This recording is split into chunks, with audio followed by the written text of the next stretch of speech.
street. When you reach Magnolia, halt your feet at this little store run by my sweet Maureen. If you go in there, you won't come out the same. No, you won't. She's got ways to bring your mojo back. Voodoo spells making you the man. If you haven't been, you should hurry along real soon. You're gonna need it when you go dancing under that bio moon. Bio moon. Dancing under a bio moon. That bio moon. Dancing under a bio moon. Under that bio moon. Dancing under a bio moon. Dancing in the bio moon. Dancing under a bio moon. You're gonna need it when you go there. Dancing under that bio moon. Dancing under a bio moon.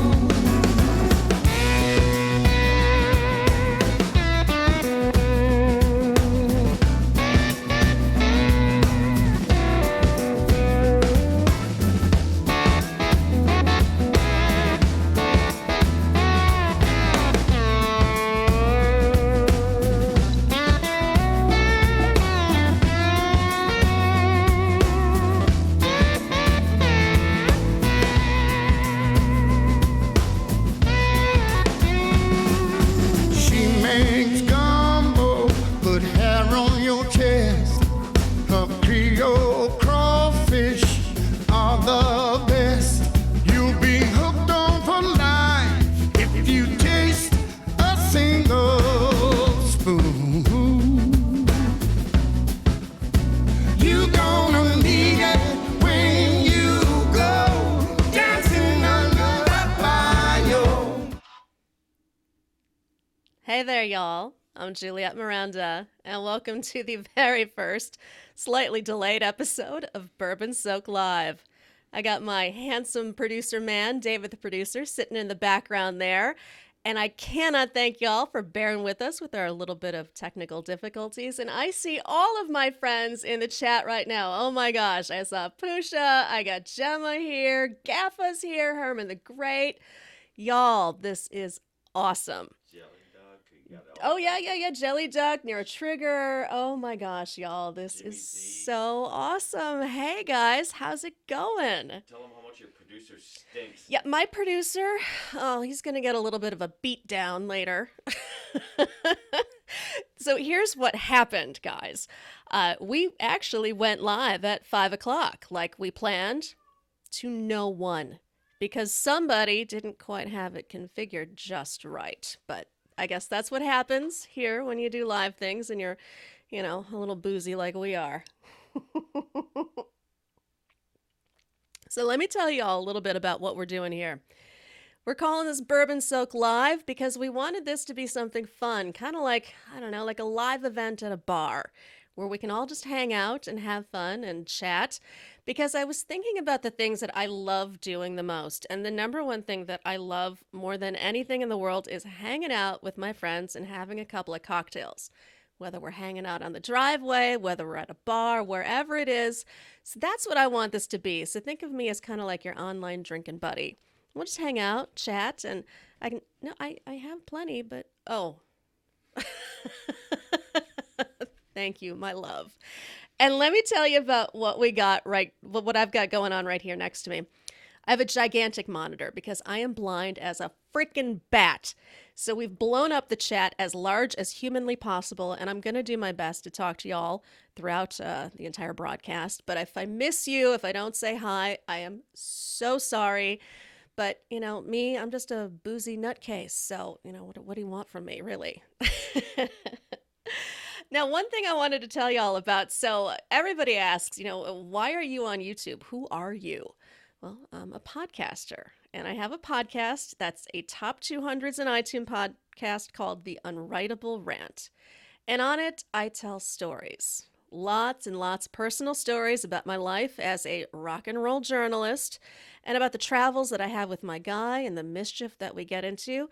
And one of the things that I wanted to do here is kind of give you a little bit of the backstory to the stories that I tell on the show, because not everything makes it onto there. And there are actually some really good anecdotes that I have, and one in particular I want to tell you all about tonight is about a stripper, a male stripper. And I got to ask my guy, are we age restricted, my love? Not yet, but we will be. After you show this. Yeah, well, fair warning, y'all. I am a dirty swearer. I'm going to be dropping F-bombs and all sorts of nasty language and some nasty stories, too, along the way. So buckle up, y'all. Now, as for this stripper, this is part of a story that I told on the newest episode of the podcast. And it's kind of like a follow-up to what happens on the show. So I'll give you a little bit of a rundown here without giving anything away too much. Bourbon time, hang on. I hired a stripper for a girlfriend's birthday party. This awful male stripper. It wasn't my idea. Like, my girlfriends wanted him. I really didn't care because I don't like male strippers. No offense if you are one. I promise I mean you no offense. But come on. Who looks better stripping, men or women, right? Ladies do. Ladies are pretty, they're curvy, they're sexy. Guys, not so much. And so this guy shows up. His name is Hard Hat Harvey. And he is probably the worst stripper I have ever seen. I mean, just awful. And I talk about this more on the show. If you want to hear the details, listen to the podcast. But let me just say, this guy is skanky and nasty and kind of gross. And he's stripped down to this little white G-string, and he's dancing around all sexy-like and everything. And all of my girlfriends are completely grossed out by this guy, especially when he breaks out a bottle of baby oil. Now, he's outside, right? So there's this pool of oil surrounding him. He's leaving oily footprints everywhere. And if you're a girl, you know, you go to these parties with your friends, you're dressed up, you look nice, you know, you're wearing your fancy clothing, you're showing off. The last thing you want is a naked, oily Cheeto pressing his naked body up against you, grinding on you and getting you all dirty and gross. So I'm annoyed by this guy, right? I think he's just horrible, and I want to, like, you know, get back at him a little bit. I stole his pants. This guy is all like wiggling around in this teeny little thong. The ladies are all backing away, all grossed out by this guy. And I steal his fucking pants and I hide them. So he finishes up his routine and he's looking around. He's like, well, where are my pants? And nobody's talking to this guy. And he knows we don't like him. He's like, come on, give me my pants. Where are my pants? And the girls don't know that I took them. So I've got them stuffed in the doghouse, right? And he's like, oh, God damn it. So he just like collects up his clothing and he marches down the road to his car, totally bare-assed, wearing his hard hat and a little like construction jacket thing. And his butt is just going like this the whole way. And it was the best part of the night, watching him walk away like that. So these are the things I do that I don't necessarily talk about, but, you know, we're all friends, so what the hell. All right, let's see what y'all are up to. Gemma, I'd say women, but saying the men can be... Well, okay, I appreciate that. I mean, guys can be good looking, and believe me, I love the Marlboro Man. I think that's like my kind of like Clint Eastwood man. I just don't like seeing them taking their clothing off. I think they look silly, right? Am I out of my mind, my love? Well, don't ask me about guys taking their clothes off. Moist. Okay, you brought up the word moist, Pusha, and I know people have issues with the word moist. Well, not Cab 7. I know Cab 7 is okay with it, and I gotta say, I am too. I'm fine with the word. I don't really have word aversions. What do y'all think? Are there words that you just can't stand the sound of? I mean, I'm trying to think. I don't know, is there anything that bothers you, David, the producer? Ooh, that word bother me? Uh-huh. No, I don't think so. All right. I'm good. I mean, I'm a writer, so I don't take offense at words. And speaking of taking offense, so let me give you a little bit of a background on me, okay? I'm an asshole. You are not. I I am not always the nicest person. And in our little chats here, which by the way will be happening regularly on Monday nights at 7 o'clock Central Time, I could get a little offensive. It's entirely possible. And I'm just giving you fair warning right now that I'm not always the nicest person on the planet. So just brace yourselves, okay? It's my way of saying, please don't take offense, or take offense, do whatever you're going to do, but just know that that's who I am. What do we got here? Gaffa making fun of me. Why are you making fun of David the producer, Gaffa? He's a perfectly lovely person.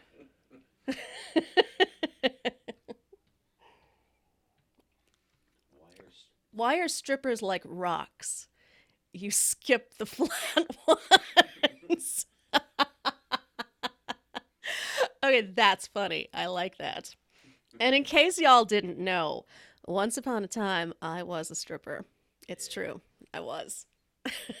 And I probably should have had a little bit more sympathy for Hard Hat Harvey, because I used to do the same thing that he was doing. My girlfriend Crazy Town and I used to go to parties and strip for people, and oh, that was a low point in my life.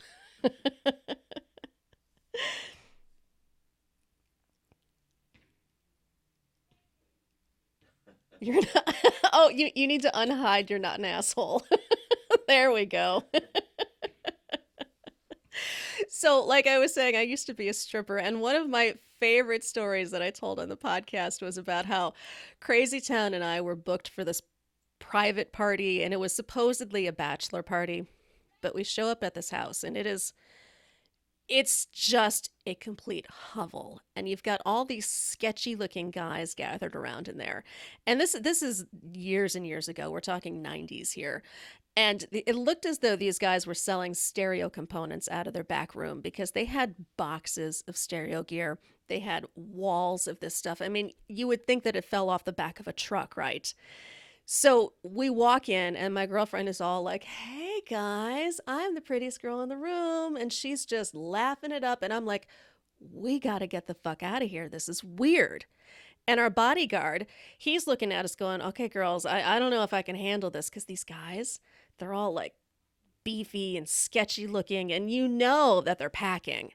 And she's like, oh no, it'll be fine. So we're forced to just change into our stripper clothing in this tiny little bathroom. It was the size of about an upright coffin. I mean, literally, there's room for me, there's room for her, and we're both like stuck in the bathtub changing. So I'm like, could we just go home? I don't want to do this. And Crazy Town is all, oh no, it'll be fine. Just please, 40 minutes. It's no big deal. And we made it all of maybe 30 minutes before just shit broke bad. One of the guy's wives came home, and she just, she went batshit. She started screaming at us. She was punching the guys. And then she and my girlfriend Crazy Town get into this like staring match, and they're screaming at each other. And here's what my girlfriend did. And this is why I love her to this day, even though we're no longer friends.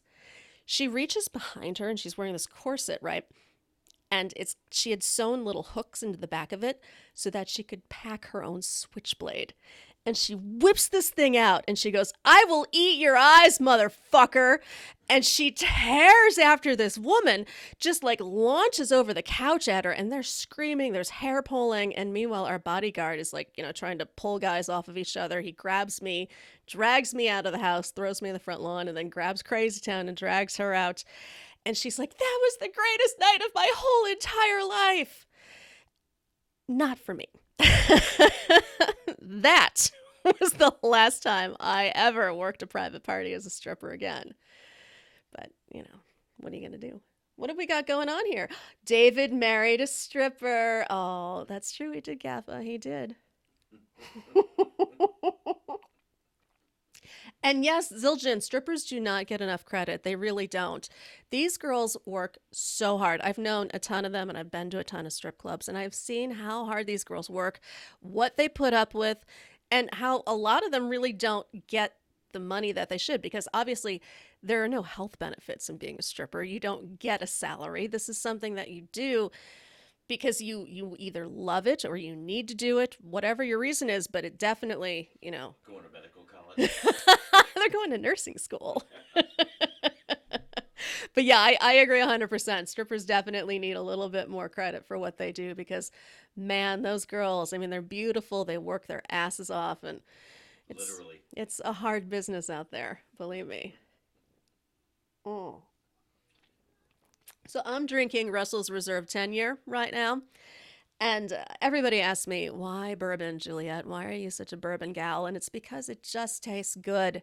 And it's fascinating to me how you can have so many different kinds of bourbon, and they all have very similar sort of base components. It's a grain, it's corn, it's rye, it's malted barley, whatever it is. But the way you age it and the way you store it and the way you serve it changes the entire flavor profile. So I gotta say, this Russell's Reserve 10 is my go to. Sex workers in general need more credit. Yeah, I think they do. What's the place in Vegas? Is it the Bunny Ranch? You're talking about the brothel? Yeah, the brothel. There's a few of them, but Bunny Ranch, is one of them. Bunny Ranch is one of them. Well, we're going to be in Vegas in 2 weeks. I don't think we're going to be going there, Ooh. but No. but I appreciate that those girls have it definitely challenging. That's a whole new level. Oh my gosh, it so is. Well, this is going better than the first one did.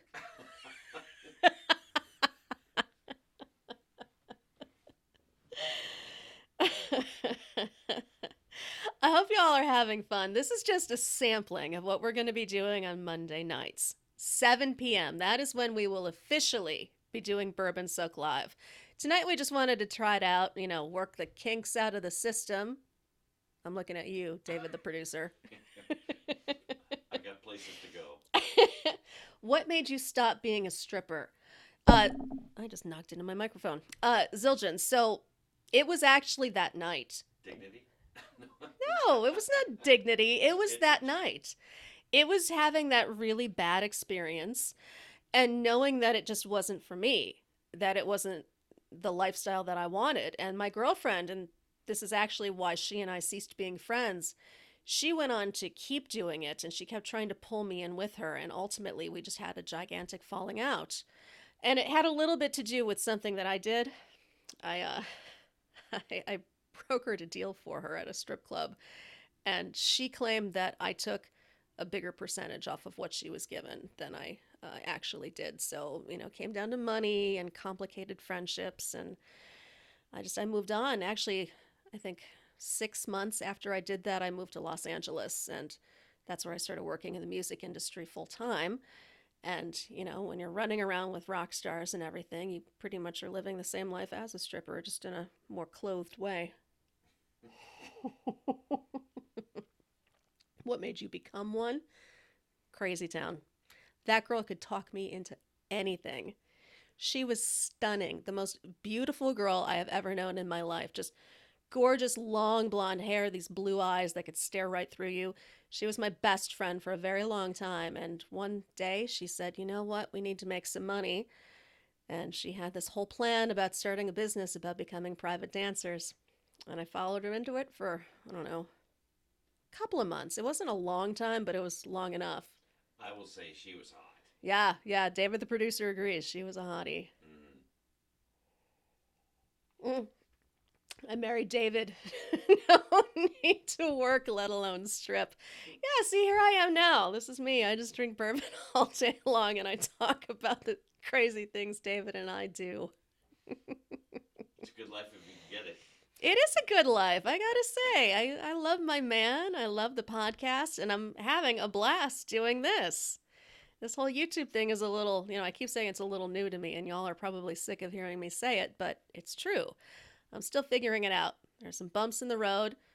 I haven't, worked them all out yet, and this is a little freeform and a little crazy. I promise you, as we go along, it will get better and smoother. I'll be able to talk to y'all a little bit more coherently and read the screen and, figure out what's going on. And, well, I hope y'all will stick with me for the ride.